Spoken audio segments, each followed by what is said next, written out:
Il était sur ces images, il est sur notre plateau. Lui, c'est le ministre des Affaires religieuses et du culte, Tierno Amadou Omar As Diallo. Monsieur le ministre, bonsoir. Oui, bonsoir, Léi. Merci d'avoir accepté notre invitation. Avec plaisir et bonsoir tous les téléspectateurs et téléspectatrices. Alors, on va dire, chose promise, chose due. Le roi du Maroc, Mohamed VI, avait promis la formation de 500 imams maliens et une délégation marocaine, on l'a vu sur ces images, est arrivée à Bamako pour concrétiser cette promesse. Alors, quelle est la signification justement de cette promesse tenue, juste un peu plus de 2 semaines après son départ de Bamako? Écoute, moi je crois que il y a une double lecture à faire. D'abord, c'est cette volonté affichée du président de la République, le nouvel élu, le président Ibrahim Boubacar Keïta, qui a exprimé ce souhait de tenir une promesse intérieure propre à lui, d'apporter sa touche, au foisonnement intellectuel dans le monde musulman malien, et qui fera en sorte que nous ayons cet islam que nous avons connu, de tolérance, d'amour, de pardon. Alors donc, afin que nous négligions, comme nous le voyons ailleurs, et comme ça puisse se faire un peu dans le nord de notre pays, cette violence inhumaine. Alors donc, il y a cette volonté affichée du président de la République, mais il y a aussi cet amour du roi Mohamed VI, pour ce pays. Je crois, au regard de toute l'histoire entre ce pays, le Maroc et le Mali, de la nouvelle dynamique, je crois que c'est cela, cette promptitude, cette volonté marocaine du roi, parce que n'oubliez pas que le ministre des Affaires religieuses du Maroc est sous l'autorité direct du commandeur des croyants, qui est le shérif, le souverain chérifien, le roi Mohamed VI. Tout à fait. Alors, donc, je crois que c'est cela. Voilà, vous avez dit, le président de la République a affiché sa volonté, évidemment, d'aller de l'avant, et pour cela, il peut compter sur l'apport de la communauté internationale, notamment du Maroc. Alors, il ressort quand même que le Maroc a progressé dans l'organisation de cette formation. Tout est fin prêt pour l'accueil des Maliens.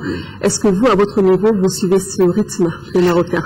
Alors, c'est vrai que moi, je vais vous dire franchement que vendredi, je discute avec mon homologue du Maroc, et puis il dit, je vous envoie un expert vous aider dans la définition, l'organisation. Je dis quand? Il dit dimanche. Alors j'avais cru que c'était dans le dimanche, c'était ce dimanche. Oui, ça va alors très vite. Voilà, c'est une promptitude, c'est-à-dire que ça rompt avec toute cette routine diplomatique et relationnelle, mais c'est plutôt, on sent que c'est deux pays de la Ouma où les liens sont plus forts, car c'est spirituel ces liens. Alors, et toute une admiration. Alors donc nous sommes évidemment avec cette équipe marocaine, nous avons étudié, nous avons déjà fait un draft d'un certain nombre de critères au regard des souhaits de la partie donnante des bourses, ça c'est évident, et l'autre aspect c'est aussi cette touche malienne.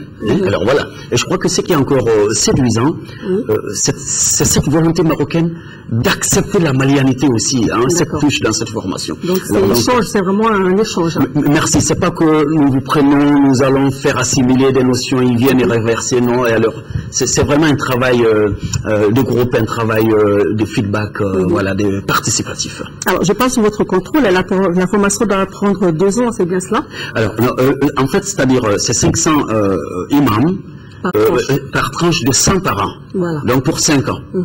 Chaque année, 100 imams formés dans les principes de la Malikia, donc comme l'a voulu le fondateur même du royaume chérifien, Idriss Ier, qui était un compagnon du prophète de son vivant et qui est venu s'installer au Maroc. Voilà. Justement, et d'ailleurs, le roi lui-même avait précisé que cette formation était consacrée à l'étude du spiritualisme et à la doctrine morale qui rejette toute forme d'excommunication. Alors, monsieur le ministre, comment se fait la sélection des candidats? Est-ce que c'est bien organisé de façon transparente?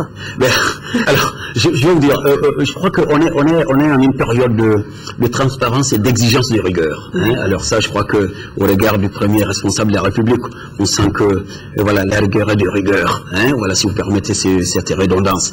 Alors, ce que je voudrais dire, c'est que le travail, certainement, il sera certifié par tout un ensemble, le Haut Conseil, la Confénante, etc. Tout un ensemble d'associations religieuses musulmanes. Et donc, ils vont être partie prenante, parce que nous n'imposerons rien. Ce serait avec leur vision. dans le respect des principes, parce que n'oubliez pas, c'est une bourse donnée à l'État malien. Alors donc, je crois qu'il y a ça. Et tout se ferait dans la transparence. En fait, c'est sur concours. Est-ce que non, pas du tout. Nous allons dégager les critères, parmi lesquels la discipline. Ce n'est pas que nous partions, que les hommes partent pour faire une école de formation ordinaire où on va entendre qu'il y a eu des grèves de formateurs, d'étudiants ou d'auditeurs imams. Non, c'est une formation pour un an qui requiert une discipline de faire un respect des principes du pays accueillant. Ça, c'est le béaba. Appartenir à la foi musulmane, à la Malikia, qui est étendue avec Al-Yabd dans d'autres confréries, etc. Alors donc, avec tout un autre ensemble de critères que nous ferons valoir avec les associations, n'est-ce pas, religieuses, et au regard de cela, donc, nous ferons appel à candidature. Et donc, l'appel à candidature au regard de critères éligibles. Alors voilà, c'est cela. D'accord, vous l'avez dit, l'imama est quand même une affaire très sérieuse. Vous l'avez dit, les candidats devront avoir beaucoup plus de rigueur, de discipline. Mais quels sont les autres conseils que vous avez à donner à ceux qui vont bénéficier de cette formation? Alors, d'abord, c'est que c'est une première. Alors, une première, je crois que vous êtes, on est dans la communication, on n'a jamais une seconde chance de faire première impression. Alors donc je crois que cette première vague devra faire la fierté du Mali sur le plan moral, intellectuel, de la rigueur, afin qu'il y ait cet engouement, cette dynamique maintenue et que cette estime du souverain chérifien à l'égard de notre pays aille grandissant, parce qu'il y a d'autres secteurs d'activité qui seront donc, qui pourront donc être des éléments de relation plus poussés avec ces pays qui aiment tant le Mali et que le Mali aime. Tout à fait, surtout que les premiers évidemment vont servir d'exemple pour la suite du programme. En tout cas, nous souhaitons plein succès à cette opération. Merci. Et nous vous remercions d'être venus sur notre plateau. Merci à vous aussi. Pour nous éclairer évidemment sur le sujet. Oui, merci. Alors, nous allons